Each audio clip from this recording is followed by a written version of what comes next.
तो good evening everybody. हम Telangana movement and state formation का 15 चैप्टर देख रहे थे, तो उसी को कंटिन्यू करते हैं। आज हम पार्ट 4 देख रहे हैं। तो लेट अस कंटिन्यू। हमने यहाँ तक देखा था। तो हुआ ये था कि सेपरेट तेलंगाना का जो सेंटिमेंट था काफी लोगों के अंदर फैलता जा रहा था। और उसी दौरान काफी जो it was it made many requests and representations along with the political parties and particular to solve Telangana problem, right? Okay. यानी तेलंगाना प्रॉब्लम को, तेलंगाना के जो भी मसाइल है उसको सॉल्व करने के लिए, उसको हल करने के लिए, ओके, कई रिक्वेस्ट पॉलिटिकल पार्टी से किए गए। लेकिन उस वक्त जितने भी पॉलिटिकल पार्टी से उन्होंने कुछ भी अपना इसमें योगदान नहीं दिया। तो जो किसी पॉलिटिकल पार्टी ने तेलंगाना के प्रॉब्लम्स को हल करने में किसी किस्म की मदद नहीं की। ओके। उसके बाद 1998 की बात है। ओके, ऐक्य वेदिका। तो ऐक्य वेदिका ने काफी जद्दोजहद की अलहदा तेलंगाना रियासत के लिए। ओके। और और इसको पॉलिटिकल पीपुल्स एजुटेशन बनाने की कोई मतलब सियासी जामा, इस एजुटेशन को, इस मुहिम को, अलहदा तेलंगाना रियासत की मुहिम को सियासी जामा पहनाने की ऐक्य वेदिका ने कोशिश की थी। ओके। इसके बाद अब ये इस मौके पर, यानी जिस अंदाज में तेलंगाना एजुटेशन चल रहा था, वो third phase of Telangana agitation, मतलब जो तीन चीजें थी तेलंगाना एजुटेशन की, पहले सेंटिमेंट, उसके बाद स्ट्राइक, उसके बाद पॉलिटिकल ट्रांसफॉर्मेशन, यानी अलहदा तेलंगाना रियासत की मुहिम को अब सियासी जामा पहनाने का क्या वक्त आ चुका था। तो ऐक्य वेदिका ने, तेलंगाना ऐक्य वेदिका ने जनार्दन रेड्डी जो कांग्रेस के लीडर थे उनसे एक रिक्वेस्ट की थी कि आप तेलंगाना, अलहदा तेलंगाना रियासत की जो मुहिम चल रही है, जो एजुटेशन और जद्दोजहद चल रही है, आप उसकी सदारत करें, आप उसकी लीडरशिप लें। लेकिन जनार्दन रेड्डी ने सदारत लेने से या लीडरशिप लेने से साफ इनकार कर दिया था। ओके। उसी वक्त 11 अगस्त 2000 को श्रीमती सोनिया गांधी, ओके, ये हैदराबाद आई थी। तो उस वक्त जनार्दन रेड्डी ने एक मशवरा दिया था कि तेलंगाना ऐक्य वेदिका को, ओके, तेलंगाना यूनाइटेड फोरम को, कि आप जो भी इंडस्ट्री से जो भी नाइंसाफियां तेलंगाना के साथ हो रही हैं, एक रिपोर्ट के तौर पर, क्या ऐसो क्या क्या एक रिपोर्ट के तौर पर आप सोनिया गांधी, मोहतरमा सोनिया गांधी को पेश करें। ओके। तो जैसे जनार्दन रेड्डी ने कहा, तो ऐक्य वेदिका ने एक रिपोर्ट की शक्ल में उन सब एक तेलंगाना के साथ जो भी नाइंसाफियां हो रही थी, एक रिपोर्ट की शक्ल में उसको तैयार किया। और एक मेमोरेंडम बनाया गया, जिसमें क्या है सो उस वक्त जो तेलंगाना में जो एमएलए थे वो 41 थे। तो 41 एमएलए में से 38 एमएलए ने तो तेलंगाना से ताल्लुक रखने वाले कांग्रेस पार्टी के एमएलए थे। ओके। सिग्नेचर्स उस पे किए थे। राइट। उसके बाद जी चंदा रेड्डी की सदारत में, ओके, और पी गोवर्धन रेड्डी की सपोर्ट से, मदद से सोनिया गांधी को मेमोरेंडम के ऐसा पेश किया गया था। उस वक्त वाईएस राजशेखर रेड्डी भी ने भी काफी मदद की थी उस मेमोरेंडम को सोनिया गांधी तक पहुंचा, यानी सोनिया गांधी को सबमिट करने में। ओके। लेकिन हाँ, उस वक्त जो हालात थे तेलंगाना में, काफी फैमिन कंडीशन था, यानी बारिशें नहीं हो रही थी, काफी सूखा था। यानी बारिशें ना पड़ने की वजह से, सूखा होने की वजह से एग्रीकल्चर ज्यादा हो नहीं रहा था। उस वक्त काफी इलेक्ट्रिसिटी के problem, electricity problem problem was also serious, because actually क्या हुआ था यहाँ पे, इलेक्ट्रिसिटी के चार्जेस को बढ़ा दिया था टीडीपी गवर्नमेंट ने। ओके, वो जो रूलिंग टीडीपी पार्टी थी, चंद्रबाबू नायडू की सरकार ने इलेक्ट्रिसिटी के चार्जेस को बढ़ा दिया था। ओके। तो इलेक्ट्रिसिटी के चार्जेस को बढ़ाने पर उस वक्त डिप्टी स्पीकर थे टीडीपी से, चंद्रबाबू नायडू की सरकार में ही असेंबली के डिप्टी स्पीकर, उन्होंने केसीआर साहब ने, ओके, एक ओपन लेटर लिखा था चंद्रबाबू नायडू को कि इलेक्ट्रिसिटी के चार्जेस आपने बढ़ाया है, और इस हालत से, क्योंकि सूखा पड़ा हुआ है, लोगों के एग्रीकल्चर प्रोडक्शन नहीं हुआ, लोगों के अंदर काफी भूखमरी और गरीबी है। और उस वक्त एग्रीकल्चर तेलंगाना में जो होता था, तो यानी मतलब जो भी खेतों में जो पानी की सिंचाई का जो मसला था, वो बोरियों के जरिए, बोरवेल्स के जरिए होता था। और मोटर्स लगाए जाते थे, तो फिर इलेक्ट्रिसिटी की वहाँ पे जरूरत पड़ती थी। अब इलेक्ट्रिसिटी चार्जेस बढ़ाने से एक तो खेती सही नहीं हुई, लोगों के पास पैसा नहीं है, अब इलेक्ट्रिसिटी चार्जेस बढ़ गए हैं, तो फिर चार्जेस ज्यादा पे करने पड़ेंगे। इन हालत में किसानों की हालत और खराब हो रही थी। तो इस सिचुएशन को गौर करके केसीआर साहब ने उसको चंद्रबाबू नायडू के ऑफर लेटर लिखा था। ओके, तो उस वक्त तेलंगाना ऐक्य वेदिका के जो लीडर्स थे, ओके, जैसे वेद प्रकाश गादे इन्नैया और प्रोफेसर जयशंकर, हनुमंत राव, और उसी तरीके से कोट्टूरी वेंकटेश्वरलू, मधुसूदनाचारी, इन्होंने केसीआर साहब से मुलाकात की, ऑनरेबल केसीआर साहब से मुलाकात की। और इन्होंने कहा कि इलेक्ट्रिसिटी के प्रॉब्लम ही तेलंगाना में और भी दीगर मसाइल भी हैं, और भी कई मसले हैं, आप इन पर भी क्या सो अपनी तवज्जो दें, ऐसा उन्होंने उनसे रिक्वेस्ट किया। और तेलंगाना ऐक्य वेदिका के मेंबर्स ने केसीआर साहब को ये इत्तला दी कि आप अलहदा तेलंगाना रियासत की जद्दोजहद जो चल रही है उसमें आप तेलंगाना अलहदा रियासत के लिए आप सदारत, पॉलिटिकल सदारत को आप कबूल करें। तो उस वक्त केसीआर साहब ने अपनी इच्छा जताई कि हम अपनी रजा जताई, और उन्होंने ये कहा कि हम पूरे पॉसिबल एफर्ट्स करेंगे, जितना भी हम ज्यादा से ज्यादा कोशिश कर सकते हैं अलहदा रियासत को पाने के लिए, हम पूरी कोशिश करेंगे। ऐसे ऑनरेबल केसीआर साहब ने उस वक्त तय कर दिया था। और उसी की कड़ी थी कि 27 अप्रैल 2001 को ऑनरेबल केसीआर साहब ने रेजिग्नेशन दे दिया था डिप्टी स्पीकर के पोस्ट को। तेलुगु देशम पार्टी के मेंबरशिप से भी उन्होंने रेजिग्नेशन दे दिया। एमएलए, क्योंकि वो एमएलए सिद्दीपेट से एमएलए रिप्रेजेंट कर रहे थे तेलुगु देशम पार्टी से, तो एमएलए के पोस्ट को भी उन्होंने रेजिग्नेशन दे दिया था। और तेलंगाना राष्ट्र समिति की उन्होंने स्थापना की थी या एक्स्टैब्लिश किया था। Right, okay. तो कौन सा दिन था? 27 अप्रैल 2001, very very important. Right, okay. उसके बाद तेलंगाना राष्ट्र समिति 27 अप्रैल को बनाने के बाद 17 मई 2001 को करीमनगर में एक बहुत बड़ी पब्लिक मीटिंग को इन्होंने मुनक्किद किया था केसीआर साहब ने, ऑनरेबल केसीआर साहब ने। उसके बाद तेलंगाना ऐक्य वेदिका के जो मेंबर्स थे और दिगर दिगर दो तंजीमें थी, काफी सपोर्ट किया जनाब कल्वाकुंटला चंद्रशेखर राव साहब के। राइट, और उसी वक्त आले नरेंद्र एक बीजेपी पार्टी के लीडर थे, आपने देखा होगा 1983 के बाई इलेक्शन में, जो हिमायत नगर के जो बाई इलेक्शन में बीजेपी पार्टी से उन्होंने टीडीपी के उपेंद्र जो नॉन लोकल थे, आंध्रा के थे, उनको हराकर आले नरेंद्र जीते थे। अब ये आले नरेंद्र क्योंकि बीजेपी पार्टी से थे, लेकिन 2000 में बीजेपी पार्टी तेलंगाना के फेवर में नहीं थी, इससे नाराज होकर ये बीजेपी पार्टी से निकल चुके थे। और उस वक्त ये बीजेपी पार्टी से निकलकर अपनी खुद की एक पार्टी इन्होंने बनाई थी, तेलंगाना साधना समिति। तो उस वक्त तेलंगाना ऐक्य वेदिका के जो अरकान थे, उन्होंने आले नरेंद्र से कहा कि आप ये अलग पार्टी क्यों आपने एक अलग पार्टी तो बनाया, लेकिन एक एकजुट होकर हम काम करें तो अच्छा रहता। ओके, और आप एक ये काम कर सकते हैं कि तेलंगाना साधना समिति को आप टीआरएस पार्टी के अंदर मर्ज कर दें। और उस तरफ उसी दिमन में तेलंगाना ऐक्य वेदिका ऐक्य वेदिका के जो अरकान थे, इन्होंने केसीआर साहब को भी क्या सो ये बात रखी कि तेलंगाना साधना समिति, क्योंकि आपका मंशा भी अलहदा रियासत तेलंगाना रियासत है, तेलंगाना साधना समिति का भी मंशा अलहदा तेलंगाना रियासत है, आप दोनों मिलकर एक ही पार्टी अगर बना लें, ओके, तो मुहिम को और ज्यादा स्ट्रेंथ मिल सकती है, और ज्यादा ताकत मिल सकती है। ऐसा जब तेलंगाना ऐक्य वेदिका के लोगों ने कहा, तो केसीआर साहब ने भी अपनी रजा जताई, सॉरी। और उधर तेलंगाना साधना समिति के आले नंदरा ने भी अपनी रजा जताई। और 11 अगस्त 2002, बिट पूछा जा सकता है आपको किसी भी हालत में, ओके, तो 11 अगस्त 2002 को तेलंगाना साधना समिति टीआरएस पार्टी में मर्ज होगी। ओके, तो ये जो तेलंगाना साधना समिति टीआरएस पार्टी में जो मर्ज होगी, यानी एक पार्टी यह बन चुकी थी, तो इसमें तेलंगाना ऐक्य वेदिका के लोगों ने काफी अहम रोल अदा किया था। अब तेलंगाना जाना सभा, एक तेलंगाना जाना सभा हम 1987 में देखे हैं, जो तेलंगाना प्रजा समिति जो फिर से एक बार बनी थी उसमें मर्ज होगी थी। तो अब ये अलग से अब इसको देखते हैं ये क्या है। राइट, उस वक्त तेलंगाना जाना सभा जो बनी थी उसके सत्यनारायण कन्वीनर थे। अब तेलंगाना जाना सभा जो बन रही, ओके, अब ये क्या है थोड़ा सा देख लेते हैं।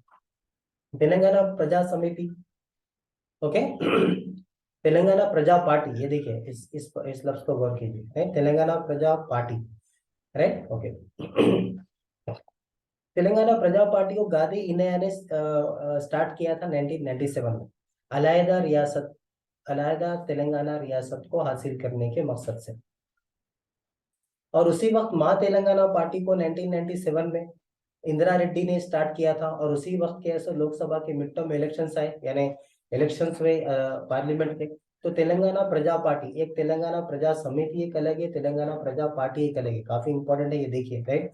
जिसे मैं एक बार फिर से रिपीट कर देता हूँ, तेलंगाना प्रजा पार्टी को गादे इन्नैया ने एस्टैब्लिश किया था। गादे इन्नैया वही है जिनने दगा पट्टा तेलंगाना नाम की किताब लिखी थी।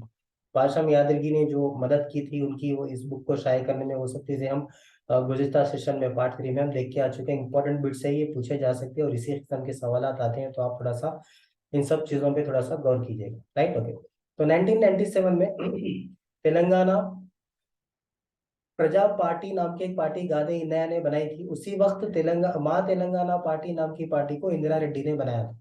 अभी जो हमारे मिनिस्टर फॉर एजुकेशन है, श्रीमती सविता इंदिरा रेड्डी, जो होम मिनिस्टर की हैसियत से भी काम कर चुकी हैं, वो उनके शौहर थे इंदिरा रेड्डी, राइट। तो सविता इंदिरा रेड्डी उन्हीं की पत्नी है। तो लोकसभा के मिड टर्म इलेक्शन आए, तो तेलंगाना प्रजा पार्टी और माँ तेलंगाना पार्टी ने कई नशिस्तों पर कॉन्टेस्ट किया, लेकिन वो हार गए। अलहदा तेलंगाना रियासत के सेंटीमेंट को लेकर इन्होंने इलेक्शन लड़ा था, लेकिन वो इलेक्शन हार गए। इनके इलेक्शन हारने की वजह से तेलंगाना के जो सपोर्टर्स थे काफी नाउम्मीद हुए, क्योंकि अलहदा रियासत के नाम पर इलेक्शन लड़ा गया था और इलेक्शन हार गए। तो कुछ भी रीजंस हो सकते थे, मुख्तलिफ रीजंस थे, वजूहतें कई थी इस इलेक्शंस को। ये जो तेलंगाना तेलंगाना प्रजा पार्टी और माँ तेलंगाना पार्टी ने जो इलेक्शन लड़के जो हार चुके थे 1997 में, मुख्तलिफ वजूहत की, लेकिन उसकी वजह से तेलंगाना के जो सपोर्टर्स थे इनको काफी ना, क्या बोलते हैं, जो उनके अंदर जो जोश पाया जा रहा था, वो जोश खत्म होना शुरू हुआ था, है। तो मुख्तलिफ तंजीमों का ये मानना था कि इलेक्शन को कॉन्टेस्ट नहीं किया जाना चाहिए। जितनी भी तंजीमें बन रही हैं वो इलेक्शन में कॉन्टेस्ट ना करें, ओके। ऐसा मुख्तलिफ तंजीमों ने मिलकर ये डिसाइड किया था, ओके। और ये खासतौर से ये जो राय देने वाले जो आदमी थे उनका नाम था आकुला भूमैया, ओके। इन्होंने एक दो दिन का एक प्रोग्राम, उन्होंने एक ग्रुप मीटिंग को इन्होंने मुनक्किद किया था। वेरी इंपॉर्टेंट है ये। कहाँ पे हुआ था? Rana Pratap function hall, okay, Amberpet में। कब हुआ था ये? 5 और 6 जुलाई 1998 हैदराबाद में। 1997 में तेलंगाना प्रजा पार्टी और माँ तेलंगाना पार्टी जो इलेक्शन कॉन्टेस्ट करके हार चुकी थी, तो उस वक्त मुख्तलिफ तंजीमों की यही राय थी कि अब इलेक्शन में कॉन्टेस्ट नहीं किया जाना चाहिए। तेलंगाना, अलहदा तेलंगाना रियासत को एक नॉन पॉलिटिकल वे में अलहदा तेलंगाना रियासत हासिल करनी चाहिए, ऐसा मुख्तलिफ सियासी गैर सियासी जमातों का ये मानना था। और उसी के जिम्मन में आकुला भूमैया ने 5 और 6 जुलाई 1998 को राणा प्रताप फंक्शन हॉल अंबरपेट में एक बहुत बड़ी मीटिंग को मुनक्किद किया था। 2 दिन की ये मीटिंग थी, राइट। ओके, तो इसमें किन किन लोगों ने शिरकत की थी? अभी हालात क्या है? क्योंकि इलेक्शन में हार जाना, सरकार, रियासती सरकार और मरकजी सरकार और रियासती सरकार को ये एक सिग्नल था कि लोगों के अंदर तेलंगाना का जज्बा, अलहदा तेलंगाना रियासत का जज्बा नहीं है, ओके। क्योंकि अलहदा तेलंगाना रियासत को एक लेकर जब भी इलेक्शन कॉन्टेस्ट किया जाता, और अगर वो पार्टी इलेक्शन में हार रही है, उसका मतलब लोगों में अलहदा तेलंगाना रियासत का कोई ख्वाहिश नहीं है, ओके। ऐसा एक क्या बोलते हैं, एक सीन क्रिएट हो चुका था इनके इलेक्शन हारने की वजह से।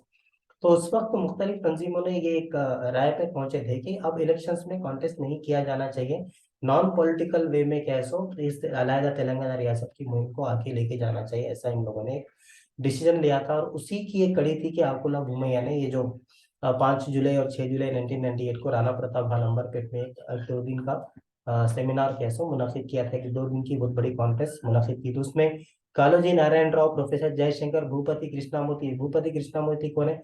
तेलंगाना प्रजा समिति के पहले सदर, 1987 में जो सेकंड टाइम बनी थी उसके।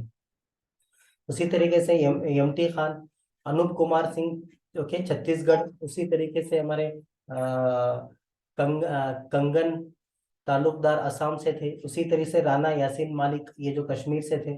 और मुख्तलिफ गेस्ट क्या है सो इस मीटिंग में, राणा प्रताप हॉल में जो मीटिंग हुई थी, उस मीटिंग में क्या है सो मुख्तलिफ तंजीमों ने शिरकत की थी, ओके। तो ये जब मीटिंग चल रही थी, तो ये जो मीटिंग चल रही थी उसमें काफी तेलंगाना के सपोर्टर्स, खासतौर से कालोजी नारायण राव, प्रोफेसर जयशंकर, ये सब हाजिर हुए थे, ओके। तो तकरीबन 2000 डेलीगेट्स है ना, 2000 तेलंगाना के सपोर्टर्स जो अहम अहम मुख्तलिफ तंजीमें के जो लोग थे, उन्होंने इस मीटिंग को अटेंड किया था। तो पहले दिन ओके 5 और 6 कौन सी तारीख में चली? 5 और 6 जुलाई 1998। तो 5 तारीख के दिन ओके काफी डिटेल डिस्कशन हुआ, जो भी हालात उस वक्त तेलंगाना में हुए थे इलेक्शन हारने की वजह से। दूसरे दिन ओके दूसरे दिन के ऐसो this on the second day the forum agitation which is required for attaining Telangana state, अभी ये अलहदा तेलंगाना रियासत को हासिल करने के ऊपर दूसरे दिन के ऐसो डिस्कशन शुरू हुआ। ओके तो उसी वक्त तेलंगाना जाना सभा नाम की एक तंजीम बनाई गई थी, जिसके सदर कौन चुने गए थे, यानी किसकी सदारत में ये बनाया गया था? आकुला भूमैया। ओके तो ये जो तेलंगाना जन सभा अब जो बनी थी, ये नॉन पॉलिटिक्स ओके गैर सियासी अलहदा यानी गैर सियासी जमात के तौर पर ये तेलंगाना जन सभा 1998 में बनी थी, राइट। ओके यानी 6 जुलाई 1998 को तारीख आपको पूछी जा सकती है। ओके याद रख लीजिएगा 6 जुलाई 1998, क्योंकि सेकंड डे बन रही है, राइट। ओके तो इसमें ये डिसाइड किया गया था कि विदाउट पॉलिटिकल पार्टी यानी गैर सियासी जमातों को इन्वॉल्व नहीं करते हुए ओके शामिल नहीं करते हुए अलहदा तेलंगाना रियासत की मुहिम को आगे बढ़ाया जाएगा। ओके यानी पीपुल्स स्ट्रगल यानी लोगों को इसमें इस मुहिम में शामिल किया जाएगा। ओके जो भी प्रॉब्लम्स जो भी मसाइल तेलंगाना फेस यानी तेलंगाना का इलाका जो मुख्तलिफ मसाइल से गुजर रहा है। ओके तो तेलंगाना जाना सभा इस पर काम करेंगी और लोगों को शामिल यानी मुख्तलिफ लोगों के अंदर लोगों को आम जनता को लेकर के ऐसा तेलंगाना प्रॉब्लम्स को सॉल्व करते हैं अलहदा तेलंगाना रियासत को हासिल करने की मुहिम पर ये तेलंगाना जाना सभा काम करेंगे, ऐसा वहां पर तय पाया गया। राइट तो इसी सिलसिले में the struggle the struggle was to take place in different districts. अभी मुख्तलिफ अजलाओं में भी कैसे इस तेलंगाना जन सभा की मुहिम को लेके जाना है, तेलंगाना जन सभा के ब्रांचेस को मुख्तलिफ अजलाओं में भी कायम करने का वहाँ पे डिसीजन लिया गया था, यानी इरादा किया गया था। ओके और main problem okay the main problem of Telangana identified by the Telangana, अभी जो भी मेन प्रॉब्लम जो जो मेन मसाइल तेलंगाना जाना सभा उस 6 जुलाई 1998 की मीटिंग में जो मुख्तलिफ यानी जो अभी फिलहाल जो तेलंगाना रियासत में उस वक्त है ना, रियासत तो नहीं थी, तेलंगाना हल्के में या तेलंगाना खित्ते में जो मसाइल थे, तो तेलंगाना जाना सभा ने कहा था कि ये वो मसाइल है, क्या है वो देखते हैं। एक महबूब नगर के लोग ओके काफी मुश्किलात का सामना करना पड़ रहा था इनको, ये लैंड रिफॉर्म्स को लेकर, जमीन जमीन के मसाइल को लेकर। उसी तरीके से नलगोंडा में ओके उसी तरीके से नलगोंडा में फ्लोरोसिस की काफी हमेशा प्रॉब्लम ही रहती है। ओके तो तेलंगाना जाना सभा ने जो उस वक्त जो डिसीजन लिया था कि तेलंगाना में जो फ्लोरोसिस फ्लोराइड की जो डिसीज यानी फ्लोराइड फ्लोरोसिस आप लोग जानते हैं नलगोंडा में काफी ज्यादा क्या है सो ये खासतौर से मुनुगोड जो भी इलाके में। ओके तो इसमें क्या है सो ये जो भी फ्लोरोसिस का जो फ्लोराइड की वजह से जो भी बीमारियां नलगोंडा में हो रही है उसको बचाया जाना चाहिए। उसी तरीके से नागार्जुना सागर का राइट कैनाल ओके उससे कैसो नलगोंडा में पीने के पानी की सहूलतें और आबपाशी की सहूलतें दिए जाने चाहिए। ओके और ये बहुत बड़ी प्रॉब्लम है, ऐसा तेलंगाना जाना सभा ने आइडेंटिफाई उस वक्त किया था। उसी तरीके से रंगारेड्डी डिस्ट्रिक्ट के अंदर जमीनों की बेचने का जो सिलसिला था उसको बचाया जाना, उनके जो काफी कीमती जमीनों को आंध्रा के लोगों को बेचा जा रहा था। ओके वो जेंटलमैन एग्रीमेंट के भी वैसे भी खिलाफ था, तो उसको भी रोका जाना चाहिए। और उसी तरीके से कैसे जितने भी रंगारेड्डी या दिगर तेलंगाना के इलाके में जो प्राइवेट इंडस्ट्रीज जो कायम हो रहे हैं, तेलंगाना के लोगों को उसमें मुलाजिमतें दी जानी चाहिए, ऐसा उसमें तेलंगाना जाना सभा ने इन सब चीजों को तय किया था। उसी तरीके से मंजीरा का यानी मंजीरा निजाम सागर का जो वाटर है ये मेदक डिस्ट्रिक्ट को दिया जाना चाहिए, और हैदराबाद को पीने के पानी की सहूलतें कृष्णा वाटर से दिए जाने चाहिए। और नागार्जुना सागर में जो पानी बह के आने की वजह से जो भी मिट्टी जो नीचे जम जाती है उसको साफ किया जाना चाहिए। उसी तरीके से मेदक डिस्ट्रिक्ट में पॉल्यूशन की जो समस्या है जो प्रॉब्लम है उसको क्या बोलते हैं हल किया जाना चाहिए। उसी तरीके से वरंगल में जो बड़े बड़े लेक्स हैं उसको रिपेयर किए जाने चाहिए। उसी तरीके से सिंगरेनी जो करीमनगर में जो सिंगरेनी जो कॉलरीज है ओके उसका प्राइवेटाइजेशन नहीं होना चाहिए, ऐसा उसमें डिसाइड किया गया था। उसी तरीके से निजाम श्री राम सागर का उससे कंस्ट्रक्शन सेकंड स्टेज उसको किया जाना चाहिए। और उसी तरीके से हैदराबाद को हैदराबाद को पीने के पानी का जो सहूलत है चेरियाला और जनगांव ओके वहां से उसको प्रोवाइड किया जाना चाहिए, ऐसा उसमें तय पाया गया था तेलंगाना विधान सभा की, जो 6 जुलाई 1998 की जो मीटिंग थी उसके अंदर। उसी तरीके से लाइफ इंश्योरेंस बीडी वर्कर जो है उनको दिए जाने चाहिए, खासतौर से निजामाबाद डिस्ट्रिक्ट में। उसी तरीके से श्री राम सागर में जो पानी बह के आने की वजह से जो नीचे जो मिट्टी जमा हो जाती है उसको भी साफ किया जाना चाहिए। गोधन की जो शुगर फैक्ट्री है उसको प्राइवेटाइज नहीं किया जाना, प्राइवेट लोगों के हाथ में, प्राइवेट कंपनीज के हाथ में इसको नहीं दिया जाना चाहिए। ओके। उसी तरीके से आदिलाबाद में जो खासतौर से सीमेंट कॉर्पोरेशन ऑफ इंडिया वहाँ पे सीसीआई वहाँ पे था, उसको बंद कर दिया गया था। उसी तरीके से वहाँ पे जो इंडस्ट्रीज आदिलाबाद में जो इंडस्ट्रीज को बंद किया गया, ओके, उसको फिर से खोला जाना चाहिए। ITDA integrated tribal development agency, okay, उसको बनाया जाना चाहिए। उसी तरीके से कुछ प्रोजेक्ट्स है, जैसे साउथ में पेन गंगा, साउथ गंगा है, पेन गंगा है, वेन गंगा है, इन प्रोजेक्ट्स को कंस्ट्रक्ट किया जाना चाहिए। तेलंगाना जाना सभा की जो 6 जुलाई 1998 की मीटिंग में इसको तय पाया गया था। उसी तरीके हैदराबाद में जो माइनॉरिटीज है उनको उनकी हिफाजत के इकदाम किए जाने चाहिए। माइनॉरिटीज को क्या है सो मुलाजिमत के जराए फराहम किए जाने चाहिए। उसी तरीके से खम्मम के अंदर जो नॉन लोकल्स जो आके वहां पे बस गए उनको निकाल दिया जाना चाहिए। ओके। और खम्मम के लोकल के लोगों को या तेलंगाना के लोकल के लोगों को मुलाजिमत की जराए पहुंचाने जाने चाहिए। ओके, ये सब उसमें तेलंगाना जाना सभा की मीटिंग में तय पाया था। उसी तरीके 16 जियो हम पिछले चैप्टर्स में पढ़ के 16 जियो क्या है। 16 जियो कब इशू हुआ था? 1985 दिसंबर। ओके, एनटीआर गवर्नमेंट ने इशू किया था। तो इसको इसकी अमलावरी होनी चाहिए, ताकि आंध्रा से जो आके यहाँ सरकारी मुलाजिमतें जो तेलंगाना में ले रहे हैं उसको रोका जाना चाहिए। ओके, तो ये 16 जियो की अमलावरी होनी चाहिए, ऐसा तेलंगाना जन सभा ने तय किया था। उसी तरीके से तेलंगाना जन सभा ने जो तय किया था कि काफी एक धरनास को कंडक्ट करेंगे, पिकेटिंग करेंगे, हड़ताल करेंगे, रास्ता रोको करेंगे, रोडों को ब्लॉक कर देंगे। ओके, पब्लिक मीटिंग कंडक्ट करेंगे। ओके, और अलहदा तेलंगाना रियासत की डिमांड को क्या है सो आप मुख्तलिफ अजलाओं में भी क्या है सो लेके जाएंगे। ओके, ऐसा उसमें तय पाया गया था। ओके, और उसी तरीके से गवर्नमेंट को पैरालाइज, यानी गवर्नमेंट को पूरी तरीके से पैरालाइज कर दिया जाना चाहिए। ओके, अलहदा तेलंगाना रियासत को पाने के लिए। तो और 3 स्टेप्स उसमें डिसाइड किए गए थे। तीन तीन स्टेप्स क्या है? पहले पब्लिसिटी, दूसरा मूवमेंट को सिस्टमेटिकली बिल्ड किया जाना चाहिए। ओके, उसके बाद एजुटेशन को आगे लेके जाना चाहिए। ओके, ये सब उसमें तय पाएगा। अब इम्पोर्टेंट बिट है वो ये है कि तेलंगाना कला समिति, ये जो भी तेलंगाना की जो तहजीब है, ओके, तो तेलंगाना जन सभा के अंदर तेलंगाना की तहजीब को लोगों तक पहुंचाने के लिए एक तंजीम बनाई गई थी तेलंगाना जन सभा के तहत। उसी का नाम था, तो तेलंगाना की तहजीब को फैलाएंगे तेलंगाना के अंदर, उसी का नाम था तेलंगाना कला समिति। और स्टूडेंट के अंदर तेलंगाना अलहदा तेलंगाना रियासत के जज्बात और अलहदा तेलंगाना रियासत की मुहिम को आगे लेके जाने के लिए एक स्टूडेंट के अंदर एक ग्रुप बनाया गया था, उसी का नाम था तेलंगाना स्टूडेंट फ्रंट। ओके, जो तेलंगाना जन सभा के तहत काम करेंगी। ओके, तेलंगाना कला समिति और तेलंगाना स्टूडेंट फ्रंट, ये दो तेलंगाना जन सभा के तहत काम किया करती थी। ओके, तो स्टूडेंट्स को इसमें इन्वॉल्व करने के लिए और एजुटेशन को ताकत पहुंचाने के लिए और मुहिम को आगे लेके जाने, राइट। ओके, उसी तरीके से लेकिन 2001 के बाद, खासतौर से 2001 के बाद सरकार ने काफी पाबंदियां मुख्तलिफ तंजीमों पे लगाई थी, और खासतौर से तेलंगाना जाना सभा, ओके, इन सब चीजों पे मुख्तलिफ किस्म की पाबंदियां गवर्नमेंट लगाने की वजह से तेलंगाना महासभा और मुख्तलिफ तंजीमें काफी कमजोर पड़ चुकी थी।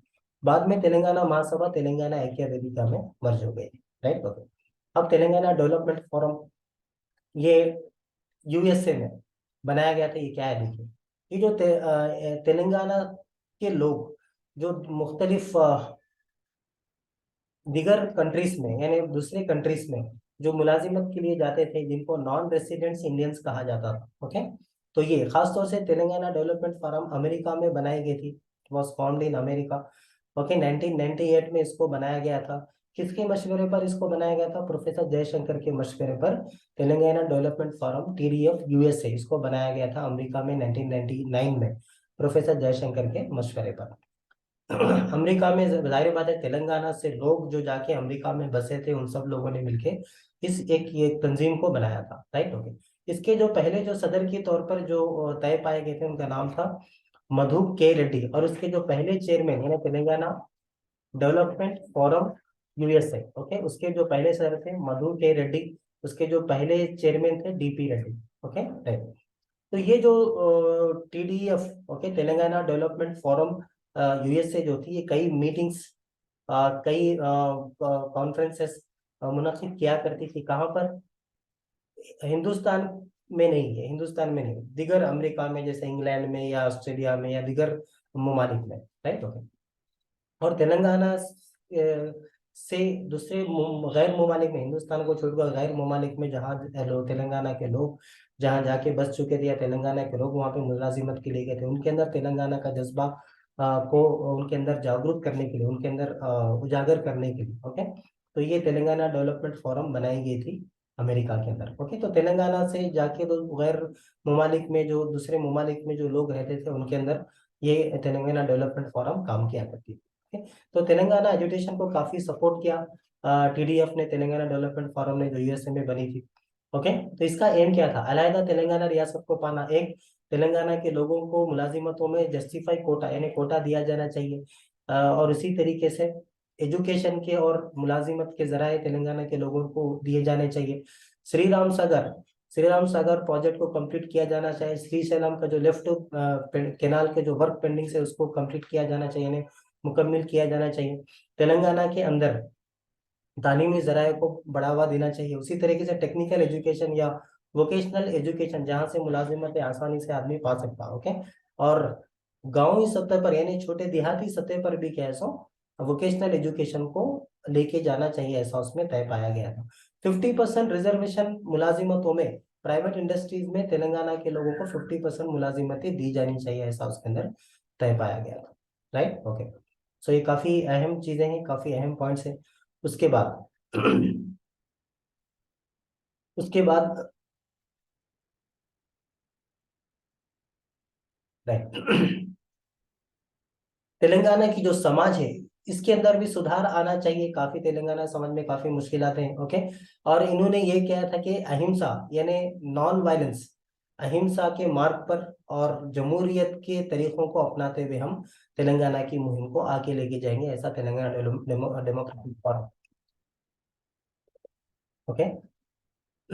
Telangana development forum, sorry, Telangana development forum, उसमें ये सब चीजें तय पाई गई, ठीक है, राइट।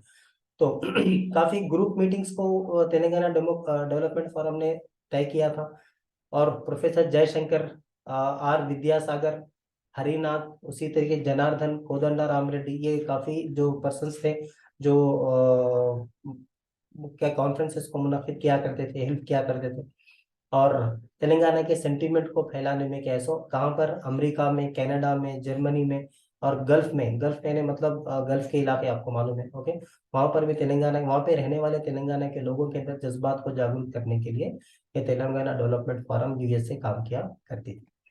उसी तरीके से ये तेलंगाना डेवलपमेंट फोरम यूएसए ने एक एक और तंजीम बनाई थी, उसका नाम था gulf Telangana welfare cultural association नाम की एक तंजीम इन लोगों ने बनाई थी, ओके। किस साल में बनाई थी? ये 2007 में। उसी तरीके से तेलंगाना बिजनेस फोरम नाम की एक तंजीम बनाई थी। तेलंगाना ड्राइवर्स फोरम नाम की एक तंजीम बनाई थी।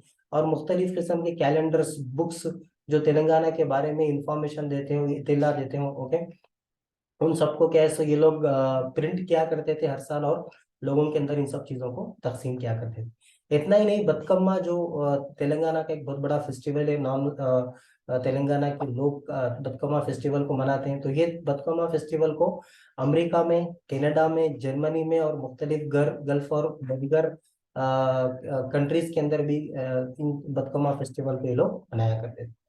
और इतना ही नहीं, तेलंगाना के अलहदा तेलंगाना रियासत के लिए, ओके, जब जब भी इलेक्शन होता था, तो तेलंगाना डेवलपमेंट फोरम अमेरिका, यानी यूएसए, इलेक्शंस में भी जो वो सियासी पार्टी जो तेलंगाना के नाम पर इलेक्शन लड़े, अलहदा तेलंगाना रियासत के नाम पर इलेक्शन में लड़ रहे हैं, ओके, या हिस्सा ले रहे हैं, उनको सपोर्ट किया करते थे, राइट। उसके बाद लेकिन गवर्नमेंट, जितनी भी तंजीमें बनी थी, गवर्नमेंट क्या है सो उनके ऊपर काफी केवल पाबंदियां लगाया करती थी, उनको क्या है सो दबाने की, दबोचने की कोशिश किया करती थी, ओके। तो वो हालत क्या है देखते हैं। 1996 से 2001 तक, ओके, जितनी भी तंजीमें बनी थी और जितनी भी तंजीमें काम कर रही थी, जद्दोजहद कर रही थी तेलंगाना के अलहदा तेलंगाना रियासत को लेकर, ओके, मुख्तलिफ शोबों के अंदर, ओके। तो क्या हुआ देख लेते हैं। सरकार ने ये कहा कि ये जो जितनी भी तंजीमें बनी अलहदा तेलंगाना रियासत को लेकर, इसके अंदर नक्सलेट आ चुके हैं, यानी नक्सलेट एक्चुअली इसके अंदर काम कर रहे हैं। ओके, तो नक्सलेट की दबाव, नक्सलेट की इस ऑर्गेनाइजेशन, इन तंजीमों के अंदर आ चुके हैं। ओके, तो ये कहकर सरकार क्या है सो इन तंजीमों के ऊपर पाबंदियां लगाने की, ओके, या उनको दबाने की कैसे कोशिश किया करती थी। और गलत केसेस, ओके, गलत केसेस उनके खिलाफ दर्ज हुआ करते थे सरकार के कहने पर। इतना ही नहीं, उनको काफी टॉर्चर किया जाता था, काफी उन तंजीमों के जो अरकान हुआ करते थे उनको काफी हरासमेंट किया जाता था। ओके, बाज वक्त तो नक्सलेट के नाम पर उनको गोली मारकर खत्म भी कर दिया जाता था, और मुख्तलिफ तंजीमों के ऊपर और काफी किस्म से कैसो एक पाबंदियां सरकार ने उस वक्त और लगा रखी थी। Okay, right. तो मरकजी हुकूमत और रियासती हुकूमत, ओके, उस वक्त था, अब जितनी भी तंजीमें थी अब उनको तो ये नक्सल्स के बहाने कभी मार दिया जा रहा है या कभी उनके ऊपर पाबंदियां लगा दी जा रही। ओके, तो अब उसी हालात में सरकार किसी किस्म के तेलंगाना की प्रॉब्लम को, मसाइल को लेकर, या अलहदा तेलंगाना रियासत को लेकर, ना ही मरकजी सरकार किसी किस्म के इकदाम कर रही, ना ही रियासती सरकार किसी किस्म के इकदाम कर रही। तो काफी मुश्किलात का सामना करना पड़ रहा था। ओके, और जितने भी लोग एजुटेशन में चल रहे थे उनके ऊपर काफी पाबंदियां आ चुकी थी। राइट, तो इस हालत में तो जो मुख्तलिफ तेलंगाना के, अलहदा तेलंगाना रियासत को लेकर काम करने वाली तंजीमें, ओके, अपने मकसद को पाने में कैसो कामयाब नहीं हो रही थी, क्योंकि इनके ऊपर काफी प्रेशर आ चुका था सरकार की तरफ से। राइट, ओके, तो ये हालात में, इन हालात काफी मुश्किलात का सामना तेलंगाना की तंजीमों को उस वक्त करना पड़ा था। Okay, right.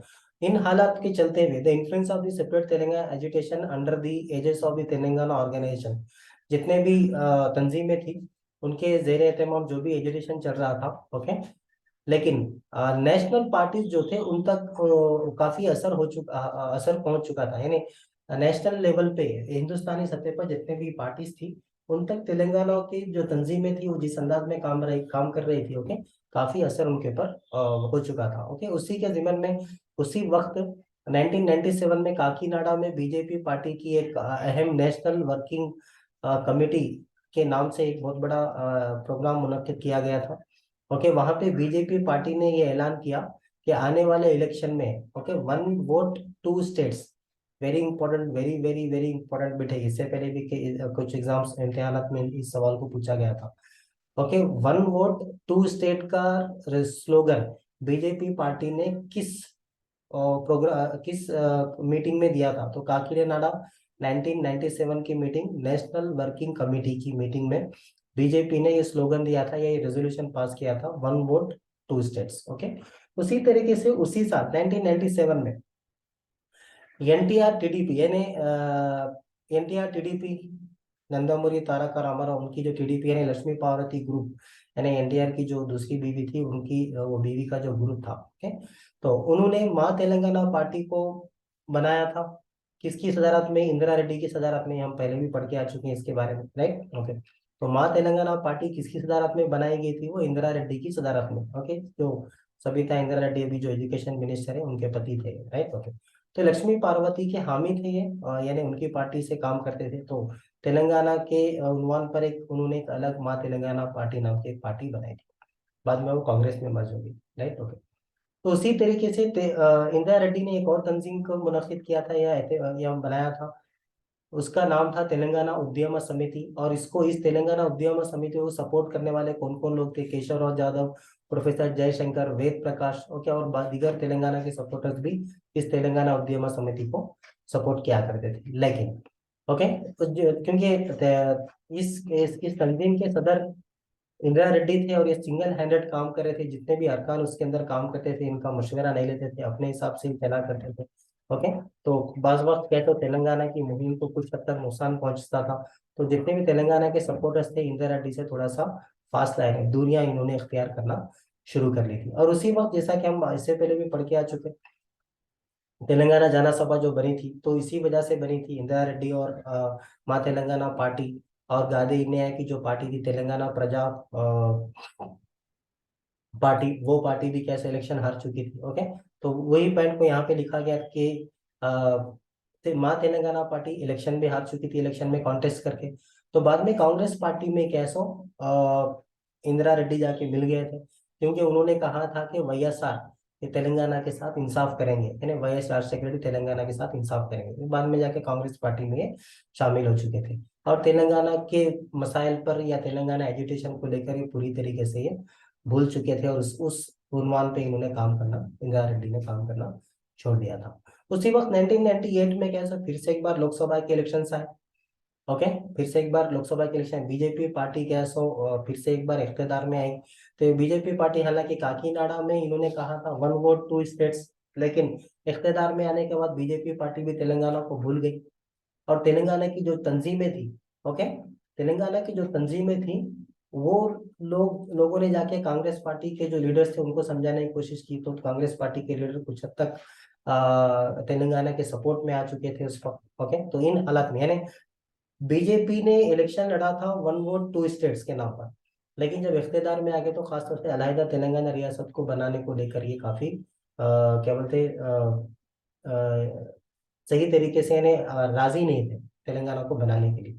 तो उस वक्त कांग्रेस पार्टी सपोर्ट कर रही थी अलहदा तेलंगाना रियासत को लेकर।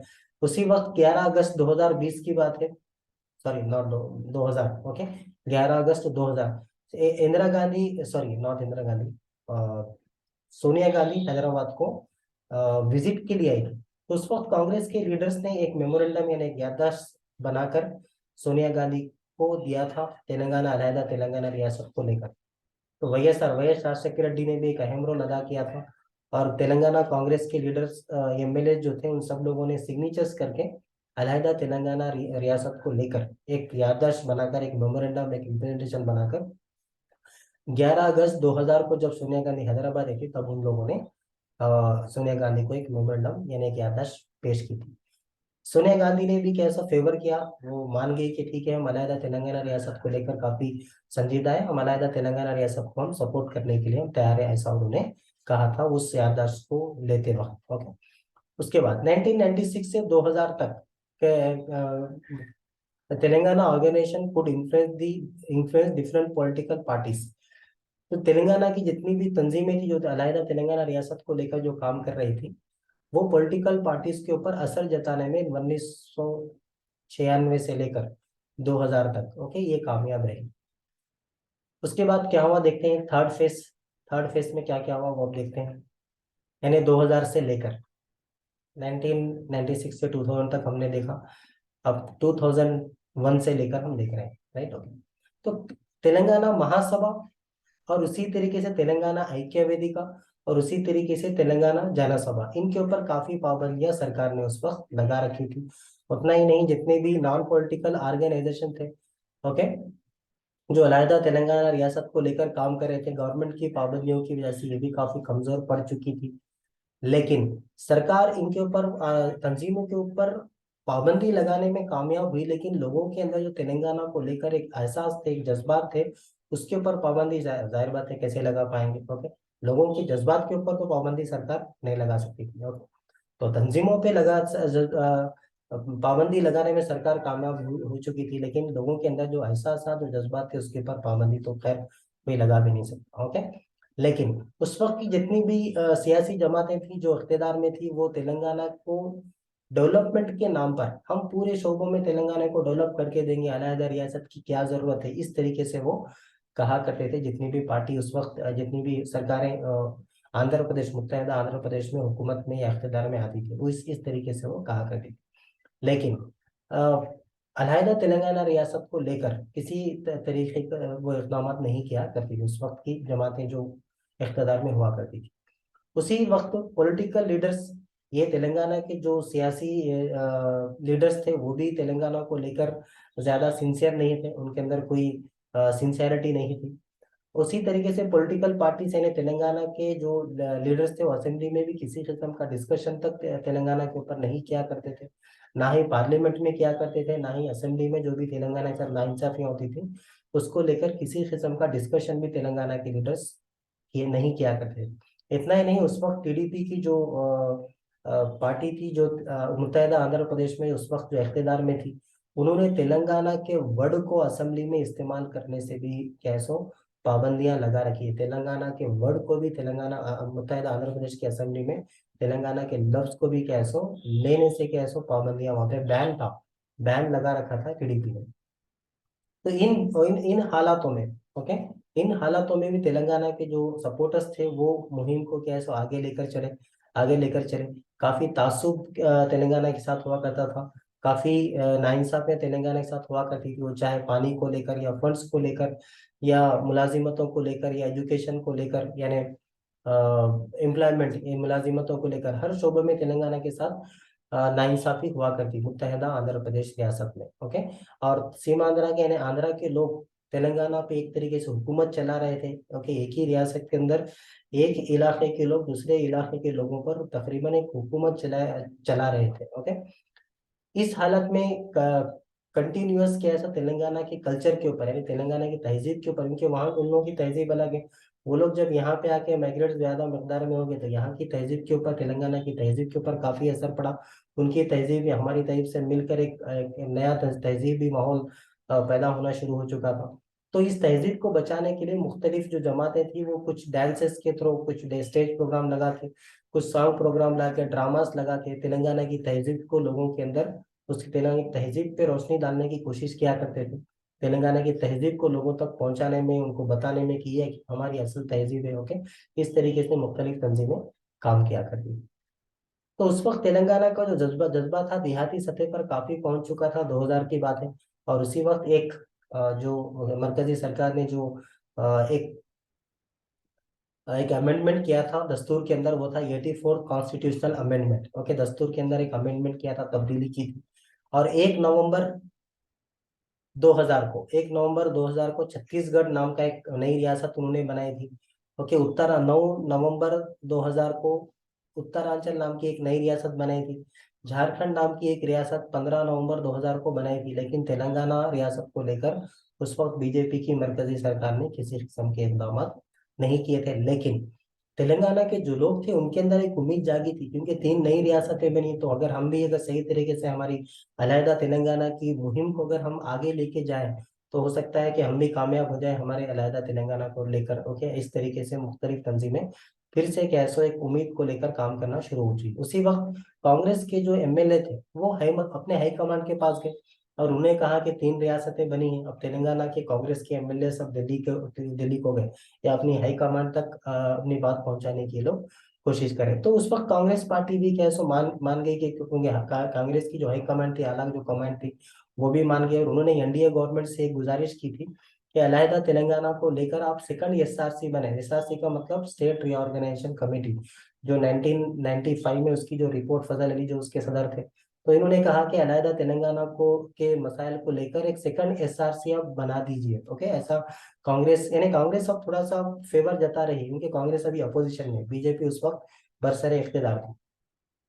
तो कांग्रेस ने तेलंगाना के मसले को लेकर, अलहदा तेलंगाना रियासत को लेकर थोड़ी सी सपोर्ट कर रही थी। ओके, तो उस वक्त एनडीए सरकार से उन्होंने कहा था कि आप सेकंड एसआरसी बनाएं, लेकिन एनडीए सरकार ने उस तेलंगाना के यानी कांग्रेस हाईकमान के उस मुतालबे को साफ इनकार कर दिया था कि हम सेकंड एसआरसी नहीं बनाएगा, नहीं बनाएगा। ओके, तो पॉलिटिकल पार्टीज भी तेलंगाना के मसाइल को लेकर कुछ ज्यादा कुछ काम नहीं कर रही थी, लेकिन नॉन पॉलिटिकल ऑर्गेनाइजेशन जो थे, जो पीपल ऑर्गेनाइजेशन थे, वो अलहदा तेलंगाना और एक और रियासत को लेकर काफी स्ट्रगल, काफी जद्दोजहद उस वक्त कर रही थी।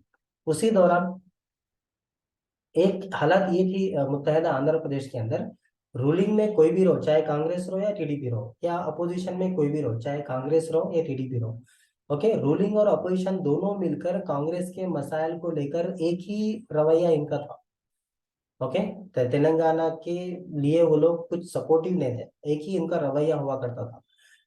पार्टी के एतबार से कांग्रेस और टीडीपी या जो भी बरसर इख्तियार होती है, जो भी अपोजिशन पार्टी होती, हुकूमतों को लेकर ये लोग अपने लड़ाई लड़ते थे। लेकिन तेलंगाना के मसाइल पे ये लोग, एक ही राय इनकी थी कि तेलंगाना रियासत नहीं बनी जानी चाहिए। ओके, एक ही इनकी राय हुआ करती थी। यही वजह थी कि ना ही तो असेंबली में, ना ही तो पार्लियामेंट में किसी किस्म की आवाज या किसी किस्म का डिस्कशन तेलंगाना के मसाइल को लेकर या अलहदा तेलंगाना के को लेकर नहीं हुआ करता था।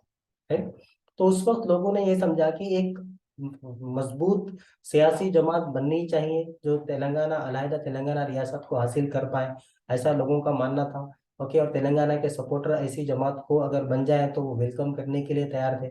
उसी दौरान 2000 की बात है कि तेलंगाना के अंदर काफी फैमिन कंडीशन यानी सूखा पड़ चुका था। फार्मर्स को यानी किसानों को काफी लॉस हुआ।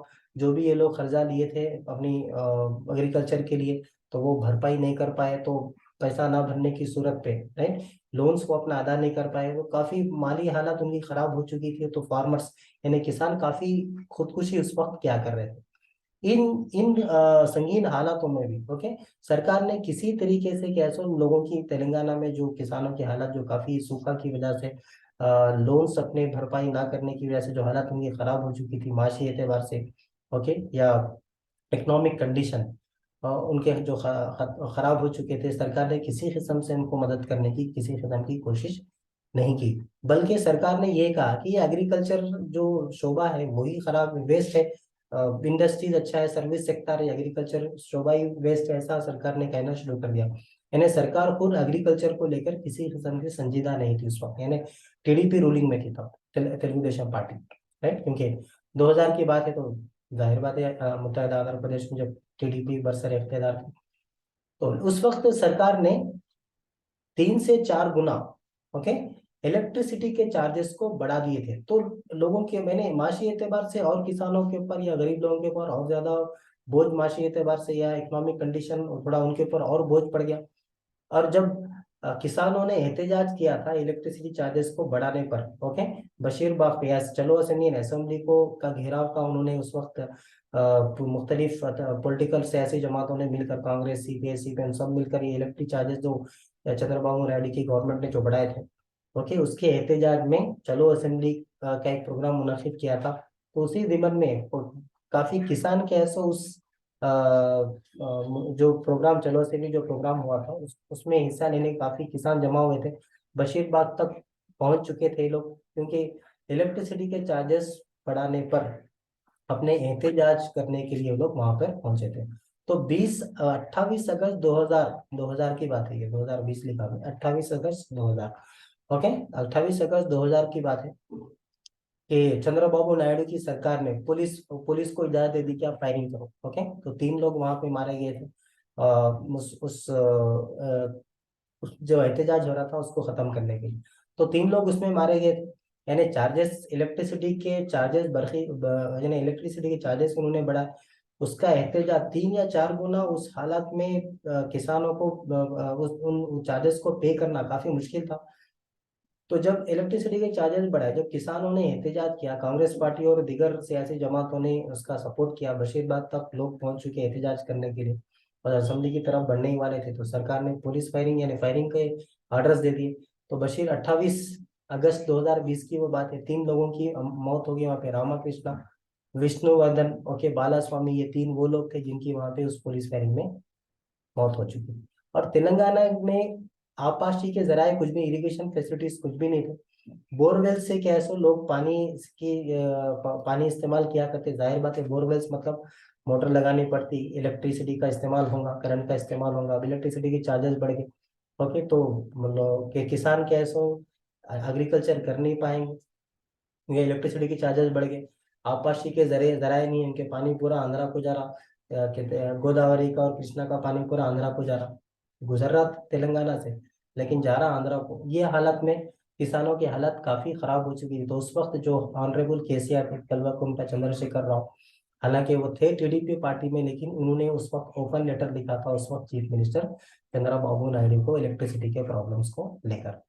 तो हालत ये थी कि ये जो ओपन, हालांकि क्योंकि रूलिंग पार्टी से, टीडीपी पार्टी से थे, तो रूलिंग पार्टी से होकर डिप्टी स्पीकर के ओहदे में चंद्रबाबू नायडू को इन्होंने एक ओपन लेटर लिखा, तो काफी पॉलिटिकल सियासी एतबार से काफी चर्चा का विषय हो गया, डिस्कशन हो गया लोगों में। ओके, उसी टाइम पे प्रोफेसर जयशंकर, वेद प्रकाश गादे इनया और दीगर जो लीडर्स थे वो लोग जाके केसीआर साहब से उन्होंने मुलाकात की, ऑनरेबल केसीआर साहब से उन्होंने मुलाकात की और उनसे एक गुजारिश की कि तेलंगाना में एक बर्फी की यानी इलेक्ट्रिसिटी के प्रॉब्लम्स ही नहीं है, ओके, और भी कुछ बहुत ज्यादा ऐसे प्रॉब्लम्स है तेलंगाना के अंदर, ऐसा ऑनरेबल केसीआर साहब की इनमें इन्होंने बातें लाने की कोशिश की।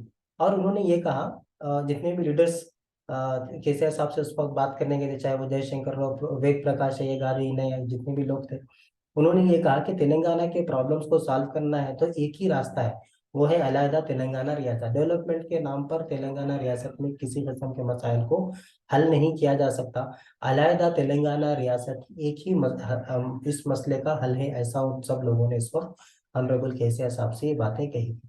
ऑनरेबल केसीआर साहब ने इस इन सब सिचुएशन को समझ चुके थे। ओके, और उन्होंने ये एक नतीजे पर ये पहुंचे कि वो अब तेलुगु देशम पार्टी को से अपनी मेंबरशिप, क्योंकि हरकान थे एक मेंबर है टीडीपी के अंदर, तो अपनी मेंबरशिप को रिजाइन करेंगे। इतना ही नहीं, डिप्टी स्पीकर के पोस्ट को रिजाइन करेंगे, क्योंकि उस वक्त टीडीपी से वो सिद्दीपेट के एमएलए थे, उसको भी रिजाइन करेंगे, ऐसा उन्होंने फैसला किया था और रेजिग्नेशन दे भी दिया था। 27 अप्रैल 2001 की बात है। जलदृश्य जो कोंडा लक्ष्मण बापू जी का जो घर है, कोंडा लक्ष्मण बापू जी पूरे 1969 के एजुटेशन में सबसे पहले मिनिस्टर जिन्होंने तेलंगाना के लिए रिजाइन किया था। ओके, तो कोंडा लक्ष्मण बापू जी के घर पे बैठकर 27 अप्रैल 2001 को, ओके, जब तक वो टीडीपी की मेंबरशिप, डिप्टी स्पीकर के ओहदे से और सिद्दीपेट के एमएलए के ओहदे से ये रिजिग्नेशन दे चुके थे। और इन्होंने 27 अप्रैल 2001 को टीआरएस पार्टी, तेलंगाना राष्ट्र समिति नाम की एक पार्टी को एस्टैब्लिश किया था, बनाया गया था। तो जितनी भी तंजीमें थी उस वक्त तेलंगाना के अंदर टीआरएस पार्टी को काफी अच्छा इन्होंने सहयोग दिया, यानी सपोर्ट किया। ओके, उसके बाद लेकिन हालात ये थे कि 1969 में जो उस वक्त की जो पार्टी थी, सियासी पार्टी जो अलहदा तेलंगाना रियासत के लिए काम कर रही थी, हालांकि वो मुहिम 1969 की जो जद्दोजहद थी वो फेल हो चुकी थी। उसकी वजह ये थी कि उस वक्त की जो पार्टी थी तेलंगाना प्रजा समिति, राष्ट्र समिति तो खैर ऑनरेबल केसीआर साहब ने बनाई थी, तो उस वक्त की जो तेलंगाना प्रजा समिति 1968 में, उस वक्त की जो गैर सियासी जमातें थे वो तेलंगाना प्रजा समिति में मर्ज हो चुकी थी। ओके, वो हालात उस वक्त के लीडर जानते थे। तो तेलंगाना राष्ट्र समिति 2001 में केसीआर साहब बनाने के बाद उस वक्त की जो गैर सियासी जमातें थी जो तेलंगाना अलहदा तेलंगाना रियासत के लिए काम करती थी, वो तेलंगाना राष्ट्र समिति के अंदर मर्ज नहीं हुई। ओके, क्यों? 1961 का सबक ये लोग ले चुके थे। ओके, लेकिन टीआरएस को काफी इन्होंने बाहर से सपोर्ट दिया। ओके, टीआरएस के सपोर्ट में रहे, लेकिन गैर सियासी जमात या पीपुल्स ऑर्गेनाइजेशन जो थी उस वक्त टीआरएस पार्टी के अंदर मर्ज नहीं हुई, लेकिन टीआरएस पार्टी को उन्होंने सपोर्ट किया था। ओके, तो बहरहाल हमारे लिए जो इम्पोर्टेंट बिट ये है कि 27 अप्रैल 2001 को ऑनरेबल कल्वाकुंट्ला चंद्रशेखर राव साहब ने अलहदा तेलंगाना रियासत के लिए कुंडा लक्ष्मण बापू जी के घर में बैठकर, यानी ऑफिस वहां पे बनाकर तेलंगाना राष्ट्र समिति को, यानी एक पॉलिटिकल एक सियासी जमात को बनाया था। टीडीपी की मेंबरशिप को, डिप्टी स्पीकर के ओहदे को और सिद्दीपेट के एमएलए के ओहदे को उन्हें रेजिग्नेशन, इस्तीफा दे दिया था। उसके बाद टीआरएस पार्टी जैसा ही फॉर्म हुई तो गवर्नमेंट ने क्या किया, जितनी भी तंजीमें जो अलहदा तेलंगाना रियासत के लिए काम करती थी उनके ऊपर से पाबंदियों को थोड़ा सा कम करना शुरू कर दिया। तो जितने भी ऑर्गेनाइजेशन थे, जितनी भी तंजीमें थे, उनको एक राहत की सांस मिली टीआरएस तेलंगाना राष्ट्र समिति बनने के बाद। अब ये तंजीमें मिलकर, ओके, तेलंगाना अलहदा तेलंगाना रियासत की मुहिम को, ओके, और थोड़ा सा मजबूत करने में अपना काम शुरू कर दिया था। उसी वक्त, हालांकि काफी कम समय, 2 महीने के, यानी अप्रैल में तेलंगाना राष्ट्र समिति बनी थी, 2 महीने के अंदर ही पंचायत के इलेक्शन आए थे। सिर्फ 2 महीने, तेलंगाना राष्ट्र समिति बन के 2000, यानी अप्रैल 27 अप्रैल 2001, 2 महीने का वक्फा, इतने ही कम टाइम में उसी वक्त पंचायत के इलेक्शन आए। तो उस तेलंगाना राष्ट्र समिति ने उस इलेक्शन में हिस्सा लिया। 1043 एमपीटीसी के पोस्ट को तेलंगाना राष्ट्र समिति जीतने में कामयाब होगी। 84 जेडपी सिटीज के जिला परिषद टेरिटोरियल कॉन्स्टिट्यूएंसीज, और एमपीटीसी मतलब मंडल परिषद टेरिटोरियल कॉन्स्टिट्यूएंसीज, इन सीट्स को जीतने में टीआरएस कामयाब हो चुकी। इतना ही नहीं, कामयाब होने के बाद 2 जिला परिषद चेयरमैन के पोस्ट, हालांकि कैबिनेट रैंक था उस वक्त, ओके, करीमनगर और निजामाबाद, 2 जिला परिषद चेयरमैन के पोस्टों को भी जीतने में तेलंगाना राष्ट्र समिति सिर्फ 2 महीने के अंदर एक इतनी बड़ी कामयाबी, एक बहुत बड़ी बात थी तेलंगाना राष्ट्र समिति बनने के लिए, और तेलंगाना अलहदा तेलंगाना रियासत के सपोर्टर्स के लिए भी काफी खुशी का एक मौका था। और इसी वक्त 20 सितंबर 2001 सिद्दीपेट की जो असेंबली कॉन्स्टिट्यूएंसी थी उसके बाई इलेक्शन में, ओके, तो ऑनरेबल केसीआर साहब 53,000 वोट्स से, उस वक्त इनके खिलाफ टीडीपी से जिन्होंने कॉन्टेस्ट किया था, उनका नाम था श्रीनिवास रेड्डी, उनको हराया और 53,000 वोट्स की मेजोरिटी से बाई इलेक्शन में टीआरएस पार्टी के जो सदर थे ऑनरेबल केसीआर साहब ने एक बहुत बड़ी जीत कैसो हासिल की थी, एक बहुत बड़ी जीत को दर्ज किया था। ओके, तो इन हालात में the Telangana agitation for the separate Telangana state, the strike took place in two ways. दो तरीके से कैसो ये जद्दोजहद चली। एक पॉलिटिकल यानी सियासी ताकत, सियासी एक्टिविटीज के जरिए। ओके, दूसरा जो नॉन पॉलिटिकल ऑर्गेनाइजेशन लोगों के अंदर जज्बात को कैसे उजागर करने के लिए, लोगों के अंदर तेलंगाना के जज्बात को के जगाने के लिए, ओके, उस तरीके से वो काम किया करते थे। और due to the continuous strikes Telangana agitation becoming, जो जिस कंटिन्यूअस कुछ ना कुछ एक कार्रवाई चलते ही रहती थी, तो उससे कैसे तेलंगाना एजुकेशन को काफी एक हौसला मिला, काफी मजबूती मिली। लेकिन उसी वक्त आले नरेंद्र जो तेलंगाना सॉरी बीजेपी के जो थे, बीजेपी पार्टी से जो ताल्लुक रखने वाले थे, क्योंकि उस वक्त बीजेपी तेलंगाना के फेवर में नहीं थी, तो आले नरेंद्र जो बीजेपी पार्टी से ताल्लुक रखने वाले थे, ये बीजेपी पार्टी से अलहदा होकर इन्होंने अपनी खुद की एक पार्टी तेलंगाना साधना समिति बना चुके थे। ओके, तो लेकिन क्योंकि तेलंगाना साधना समिति बनाने के बाद till till this stage of separate Telangana agitation was restricted only to the splitting of Telangana state। अब ये तेलंगाना साधना समिति बन चुकी थी, लेकिन वो बनने के बाद टीआरएस पार्टी में वो मर्ज हो चुकी। तेलंगाना साधना हम ऑलरेडी पढ़ के आ चुके 11 अगस्त 2002। ओके, यहाँ पे मैं भी लिख देता हूँ और एक बार 11 अगस्त 2002। ओके, राइट, तेलंगाना साधना समिति टीआरएस में मर्ज हो चुकी। अब तक जितनी भी मुहिम चल रही थी, वो तेलंगाना की जितने भी मुख्तलिफ तंजीमें जो काम कर रही थी, तेलंगाना सेंटीमेंट को, तेलंगाना के लोगों के अंदर तेलंगाना को लेकर एहसास जगाने में कैसे वो तंजीमें काम कर रही थी। लेकिन अब एक इस मुहिम को एक सियासी जामा तो क्या बोलते हैं, सियासी अंदाज में कैसा वो मुहिम चलना शुरू हो गई। क्यों? एक तो तेलंगाना साधना समिति टीआरएस पार्टी में मर्ज होगी, और टीआरएस पार्टी एक सिद्दीपेट के बाई इलेक्शन और उसके बाद एमपीटीसी एसपी जेडपीटीसी सीट, 2 जिला परिषद चेयरमैन की सीटें। तो अब ये सियासी जामा क्या सो पहना क्या बोलते हैं, तेलंगाना अलहदा तेलंगाना रियासत को लेकर जो भी मुहिम चल रही थी, अब उसमें सियासी क्या बोलते हैं एजुटेशन शुरू हो चुका था, ओके, एक्टिविटीज शुरू हो चुके थे, राइट। ओके, उसी वक्त 2004 में जो इलेक्शंस में, तो लोग अलहदा तेलंगाना रियासत की क्या बोलते हैं लेकर, ओके, अलहदा तेलंगाना रियासत को लेकर 2004 के इलेक्शन में क्या है सो हिस्सा लेना चाह रहे थे। Okay, people's organisation, people's association, okay, ये इरादा उनका हो चुका था। उसी वक्त क्या है सो कांग्रेस पार्टी, ओके, उस वक्त वाईएसआर काफी अपोजिशन लीडर थे और कांग्रेस से, ओके, सरकार में अपोजिशन लीडर। उसी वक्त वाईएसआर ने क्या किया कि कांग्रेस के जो एमएलए थे उनसे एक तेलंगाना अलहदा तेलंगाना रियासत को लेकर एक मेमोरेंडम पे उन्होंने सिग्नेचर्स लिए पूरे कांग्रेस एमएलए के, ओके, अलहदा तेलंगाना रियासत को लेकर। और उस वक्त 11 सितंबर 2000 की बात है कि यूपीए चेयरपर्सन को वो मेमोरेंडम क्या है सो सबमिट किया था, राइट। ओके, यानी तेलंगाना रियासत से, तेलंगाना हल्के से ताल्लुक रखने वाले कांग्रेस की एमएलए वाईएस राजशेखर रेड्डी की सदारत में एक मेमोरेंडम बनाकर अलहदा तेलंगाना रियासत के लिए एक मेमोरेंडम उन्होंने बनाया, और वाईएस राजशेखर रेड्डी की सदारत में उन्होंने उस वक्त यूपीए के चेयरपर्सन को दिया था। वो तारीख कौन सी थी? 11 सितंबर 2000। तो इसी जिमन में कांग्रेस के जो उस वक्त लीडर थे पी गोवर्धन रेड्डी, उसी तरीके से इंदिरा करण रेड्डी और चन्ना रेड्डी, ये लोग एक तेलंगाना फोरम नाम की एक फोरम बना चुके थे अलहदा तेलंगाना रियासत की को लेकर, अपना एक मकसद को लेकर। उसी जिमन में उसी हालात में 2004 के जनरल इलेक्शंस आ गए। ओके, तो कांग्रेस पार्टी ने अलहदा तेलंगाना रियासत को लेकर अपनी इच्छा जताई, ओके, और सपोर्ट किया था, ओके, अपना इरादा जाहिर किया था। तो 2004 के जब जनरल इलेक्शंस आए, तो तेलंगाना के जितने भी सपोर्टर्स थे, ओके, तो ये नहीं चाह रहे थे, क्योंकि टीडीपी तेलंगाना के खिलाफ थी।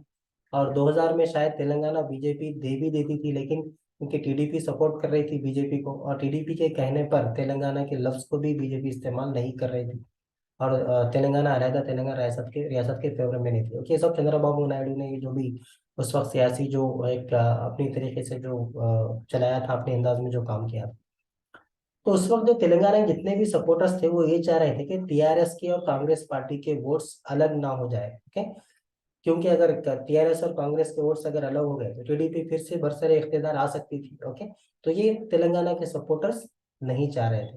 अब क्योंकि कांग्रेस खुद एक तेलंगाना रियासत के फेवर में थी, टीआरएस पार्टी अलग तेलंगाना रियासत को लेकर इलेक्शन में कैसा जोर शोर से क्या बोलते हैं, इलेक्शन की तैयारियां करने में जुट चुकी थी। इन हालात में अलहदा मुत्तहदा आंध्र प्रदेश को लेकर बीजेपी और टीडीपी इलेक्शन में उतरी, और कांग्रेस और टीआरएस अलहदा तेलंगाना रियासत को लेकर इलेक्शन इन्होंने लड़ा। ओके, 2004 का जो जनरल इलेक्शन था, बीजेपी और भारतीय जनता पार्टी और टीडीपी ने ओके मुत्तहदा आंध्र प्रदेश को लेकर इलेक्शन लड़ा। उसी वक्त कांग्रेस और टीआरएस पार्टी ने 2004 का जो इलेक्शन लड़ा था वो अलहदा तेलंगाना रियासत को लेकर लड़ा था। ओके, तो कांग्रेस और टीआरएस की क्या जो कैंपेनिंग थी वो अलहदा तेलंगाना रियासत को लेकर थी, तो कांग्रेस और टीआरएस को सक्सेस मिली। टीडीपी इलेक्शन हार चुकी थी। ओके, और टीडीपी इलेक्शन हारने के बाद कांग्रेस बरसरे इख्तियार आंध्र प्रदेश में आ चुकी थी और मरकज में भी कांग्रेस की सरकार। टीडीपी मरकज में भी काफी कमजोर पड़ चुकी थी, और रियासती सतह पर तो वैसे भी इलेक्शन हार चुकी थी। ओके, तो इन हालात में ओके कांग्रेस ने मरकज में और रियासत में दो जगह भी अपनी सरकारें बनाई। तो टीआरएस पार्टी का अभी जो TRS party was of the opinion that in order to influence the central and state government for the formation of Telangana state it should join both the government. TRS party ने अपनी इरादा जाहिर किया कि अब वो रियासती हुकूमत में भी अपना हिस्सा लेंगी, यानी मिनिस्टर के पोस्ट को लेंगी, और मरकजी हुकूमत में भी अपने पोस्ट को यानी मिनिस्टर के पोस्ट को लेंगी। है, तो टीआरएस पार्टी मरकजी हुकूमत में भी अपना हिस्सा लिया, और रियासती हुकूमत में भी इन्होंने अपना हिस्सा लिया था। राइट, अब तेलंगाना का जो जो सेंटीमेंट था, जो तेलंगाना की जो मुहिम थी, ओके, उसको जो आम लफ्जों में कहा जाता, गली से दिल्ली तक, तेलंगाना की गलियों से दिल्ली तक कैसो तेलंगाना एजिटेशन की आवाज गूंजना शुरू हो गई थी। ओके, राइट, इन हालातों में इन हालातों में इन हालातों में तेलंगाना राष्ट्र समिति, ओके, क्योंकि इलेक्शन को जीतने के बाद मरकज में और रियासती सतह पर हुकूमत का हिस्सा बनने के बाद टीआरएस पार्टी और दीगर जमातों ने मिलकर अलहदा तेलंगाना रियासत को लेकर अपना काम शुरू कर दिया। राइट, ओके, तो the different organisation were divided into 5 types. 5 तरीके से कैसे उस वक्त जितनी भी तंजीमें थी उस वक्त पांच पांच तरीके से ये डिवाइड की जा सकती है, बांटी जा सकती है। एक है पीपुल्स ऑर्गेनाइजेशन, दूसरा है एम्प्लॉयज यूनियन यानी मुलाजिमों की यूनियन, दूसरा है लिटरेरी एंड कल्चरल यूनियन या association, student forum and others associations. Okay, right, तो अब देखते हैं पीपुल्स ऑर्गेनाइजेशन जो पहली वाली थी उसके बारे में, उसकी तफसीलात अब हम देखेंगे। राइट, ओके, तो उसमें सबसे पहली ये थी कि after the formation of TRS party के बनने के बाद मुख्तलिफ तंजीमें भी बनी थी। ओके, तेलंगाना अलहदा तेलंगाना रियासत की मुहिम को क्या बोलते हैं, ताकत बख्शने के लिए या ताकत पहुंचाने के लिए। ओके, उसमें जो सबसे बड़ी ऑर्गेनाइजेशन थी वो थी तेलंगाना विद्यावंतुला वेदिका। वेरी वेरी इंपॉर्टेंट बिट और very very important question. Okay, Telangana राष्ट्र समिति जैसा कि हम देख चुके हैं 27 अप्रैल 2001 को तेलंगाना राष्ट्र समिति बनने के बाद ओके तेलंगाना ऐक्य वेदिका बनी थी। ओके, इसकी तफसीलात इंशाल्लाह हम अगले पार्ट में देखेंगे। Okay, so for this session today we have completed 4 sessions. आज हमने 4 पार्ट को मुकम्मिल कर लिया, तो इंशाल्लाह 5वां पार्ट हम देखेंगे। Okay, thank you very much for